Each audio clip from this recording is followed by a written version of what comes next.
नमस्ते, sir पावरको YouTube च्यानलमा तपाईहरुलाई स्वागत छ।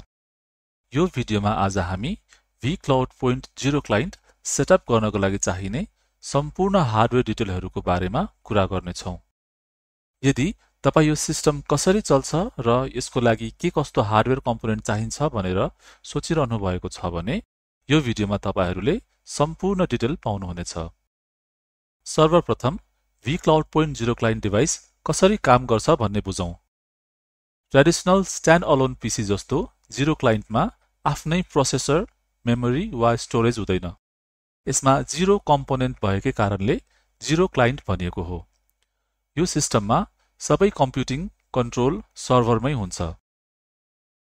क्लाइन्ट डिभाइस र सर्भर नेटवर्क स्विचको मार्फत कनेक्ट गरिएको हुन्छ। यसरी सबै कम्पोनेन्ट एक आपसमा जोडिएर यो सिस्टम बनेको हुन्छ।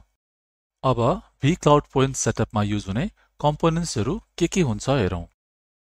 सर्भर यो सिस्टमको मुटु हो जहाँ सबै एप्लिकेसन OS रन हुन्छ। सर्भरको स्पेसिफिकेसन चाहिँ नम्बर अफ युजर्स र युज हुने एप्लिकेसनको आधारमा राख्नुपर्ने हुन्छ। कति युजरलाई कस्तो स्पेसिफिकेसनको सर्भर युज गर्नुपर्छ भनेर बुझ्नको लागि हामीलाई कन्ट्याक्ट गर्न सक्नुहुन्छ। जीरो क्लाइन्ट ट्रेडिशनल डेस्कटपलाई रिप्लेस गर्ने यो कम्प्याक्ट डिभाइस प्रत्येक युजरलाई एउटा चाहिने हुन्छ। नेटवर्क स्विच vCloud डिभाइस र सर्भर नेटवर्क स्विचको माध्यमबाट कनेक्ट भएको हुन्छ। नम्बर अफ युजर हेरेर कति पोर्टको स्विच चाहिन्छ भन्ने थाहा हुन्छ। जस्तै 20 युजरको लागि कम्तिमा 24 पोर्टको र पोसिबल भए गिगाबिट पोर्ट भएको स्विच राख्नुहोला। मोनिटर, किबोर्ड र माउस जुन युजरको डेस्कटप कम्प्लिट गर्न चाहिने पेरिफेरल्सहरु हो। Cat 6 नेटवर्क केबल यसलाई यो सम्पूर्ण सिस्टमको ब्याकबोन भन्न मिल्छ। सबै डाटा ट्राफिक नेटवर्क केबलको थ्रु ट्राभल गर्दछ। सर्भर, स्विच र जीरो क्लाइन्टको बीच स्मुथ डाटा ट्रान्सफर इन्स्योर गर्न राम्रो ब्रान्डको प्योर कपर Cat 6 केबल प्रयोग गर्नुहोला।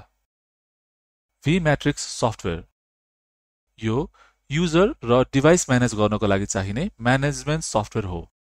यसको डाउनलोड, इन्स्टलेसन र युजको भिडियो हाम्रो युट्युब च्यानलमा पाउन सक्नुहुन्छ। यो सिस्टमको बेस्ट पर्फर्मेन्सको लागि यी कुराहरुमा ध्यान दिनुहोला। युजरको संख्या अनुसार उपयुक्त सर्भर राख्नुहोस्। यो सिस्टमको बेस्ट पर्फर्मेन्सको लागि यी कुराहरुमा ध्यान दिनुहोला। युजरको संख्या अनुसार उपयुक्त सर्भर राख्नुहोस्।